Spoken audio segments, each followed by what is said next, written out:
Deegan Place. The White Bridge was an Indian gathering spot to cross the Milk River. My mother had to have a special vote of the school board when she got married to be a teacher, a married woman teacher. Here is his mother a teacher and his dad a cowboy. Now who is the boy going to follow?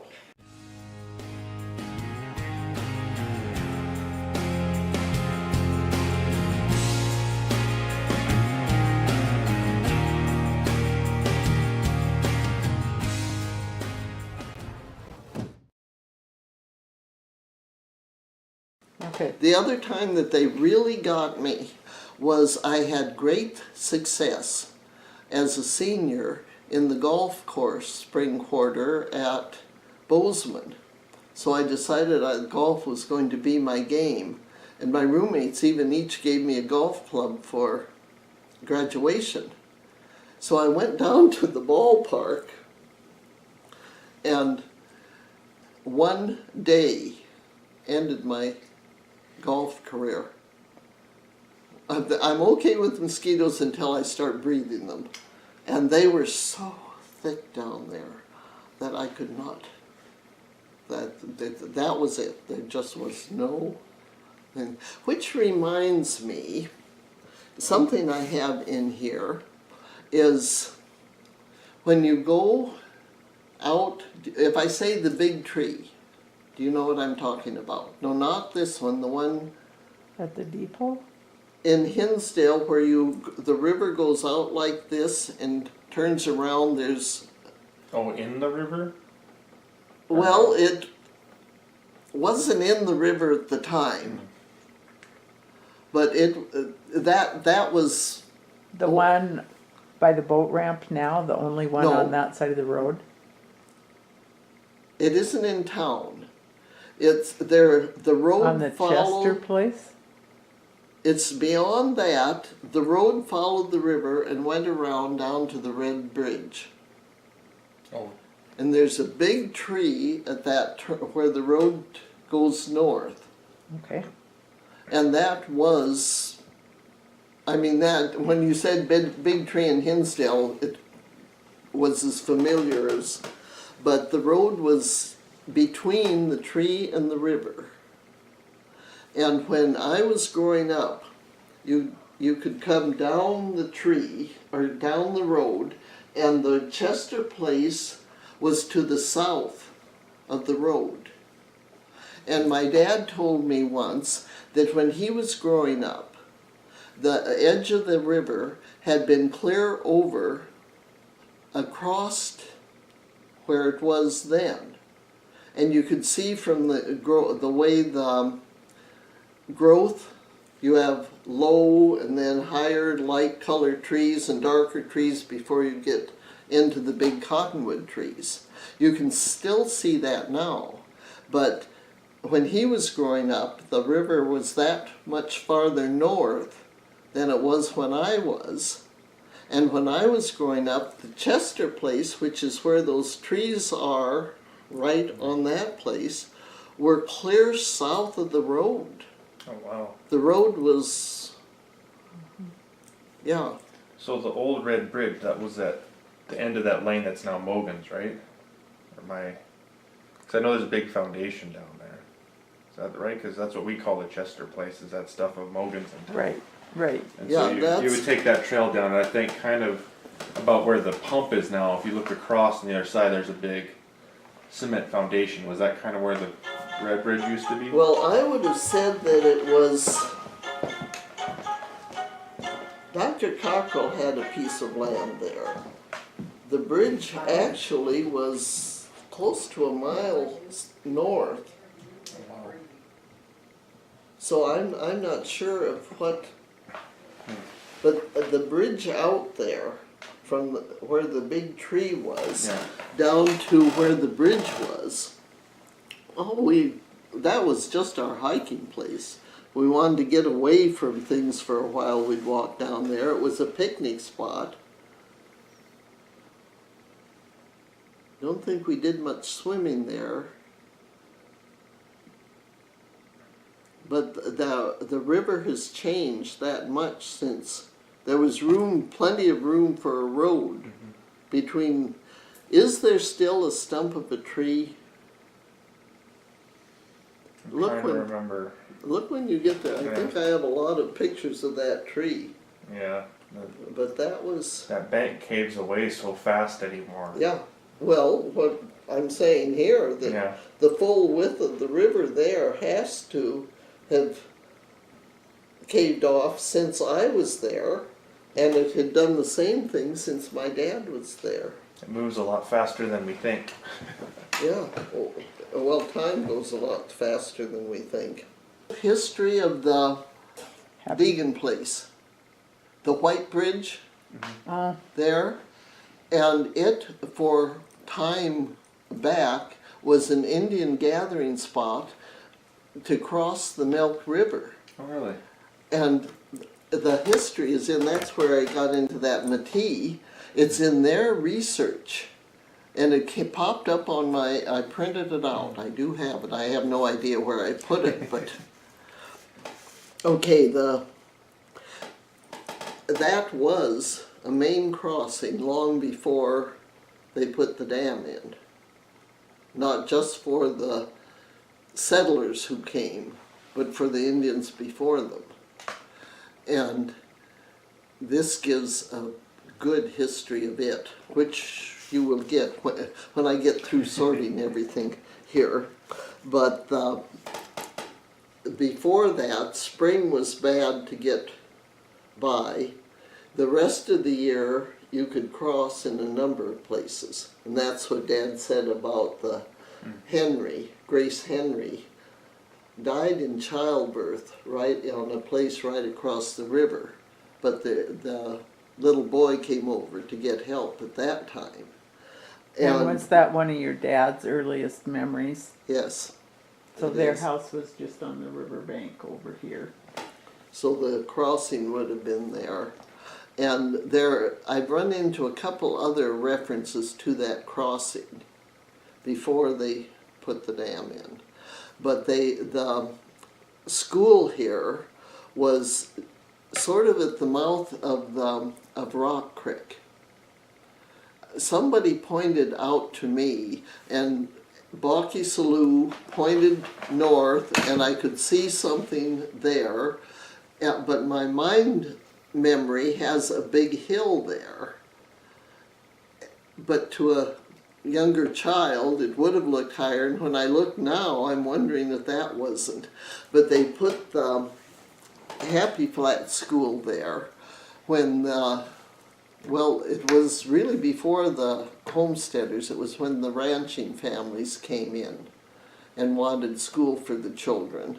And they had the school, and that's when my grandmother came out and taught at the Happy Flat School. Your grandmother, Elsie Clough. Elsie Clough taught. Who later became a Ritter. Right. Okay. And Maud, her sister Maud Clough, also taught at the Happy Flat School, but usually she was farther east. And the family itself, it's hard to go back and figure out exactly who was living where at what time.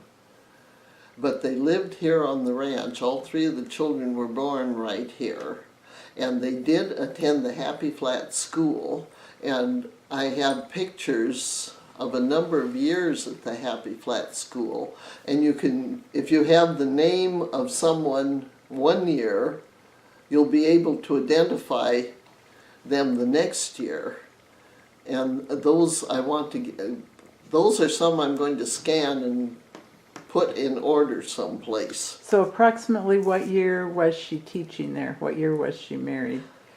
She came out here in '94, and both the girls came out to teach. And so she would have been here. She also at one time taught someplace in Saco, and she was elected the county superintendent of schools. Was that 96 or 98? She served 2 terms, and in her second term, she was married in the last week of the first of 99. So she must have run for county superintendent. She was the second superintendent. Hedges was the first, but she was the second, and she was the first woman elected into it. And she married before she finished the term. But I think it was her second term. Did that mean she had to be replaced? Could you be married and be the county superintendent of schools? I don't know. 30 years later, my mother had to have a special vote of the school board when she got married to be a teacher, a married woman teacher. How things have changed. Yeah. Well, I'm not sure we gained that much with that. But the Happy Flat School was there. They did go to school there some of the time. But I don't know, right now I don't know when they built that first bridge. But going into town was not into Hinsdale was not dependable. Because we're on the other side of the river. It wasn't a year thing. It actually was more dependable to get to Glasgow because you didn't have to cross the river. So they did most of their elementary education, possibly the first 8 years here at the Happy Flat School. No, because one of the pictures over there has the stone school, Glasgow, with all the students there, and Marge and Toots and Dad are all there. So Marge would have been a first grader, and Toots probably third, and Dad fourth, which means the picture would have been taken maybe 08 or 09. So they went to school in there then, and went out here when they lived out here. This was sort of another political thing. One of the letters that I think is great, that my Aunt Toots was not a country girl. There were many things about living in the country that when Carol asked her, what didn't you like about living here? She typed a 2-page itemized list of what she didn't like living here. But one of the things that she did say here was that we were all so happy when Dad came home and told us he bought the Ferris house in Hinsdale. And that was we call it the Trousseau house. McIlvaines were living in it for my 4th birthday party, and Tollefson's. Beautiful big house, and they owned the whole lot. When the Great Northern Railroad wanted to put in their water treatment plant, I have the contract of sale, and they bought it from Elsie Rutter. So we evidently put the house in her name, and in it is included the right to use the treated water. And that would have been, well, she died in 25, and they were living at the ranch then, but all the time I was growing up, my dad hauled 2 barrels on the back of the platform he built on the back of the coop from the treatment plant up so on Sunday evening so Mother could wash on Monday in that treated water. And she was washing in town? My mother. Yeah. In town. Yeah, she never lived in Right. the country. And the Tollefson house isn't where Jim and Doris live, it's where Zane lives? Yes, the big white one down at the end. And it was a show place even when the big yard, but the treatment plant was where Where the sewer treatment plant is now? Yeski. Stowe Oh, wrong. built that house, the Oh, brown house. And the treatment plant was right on that road. And it was a big, tall, I mean, it was a tower, 16 stories high at least. Probably Oh, had wow. 2 floors on it. But it was dark, and it was a dark red. And we didn't go in it very often. But it was a mystery house. so did he get the Ferris house in town so the kids could go to high school? Okay, 1913. That would have been pretty close to it.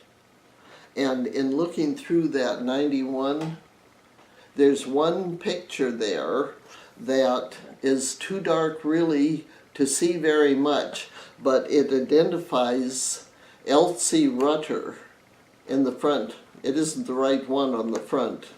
She's the third, not the fourth from the end. But you can recognize her, and standing up behind, I can recognize my dad. This, and you look and say you couldn't tell, but there's just something about the way he stands, the way.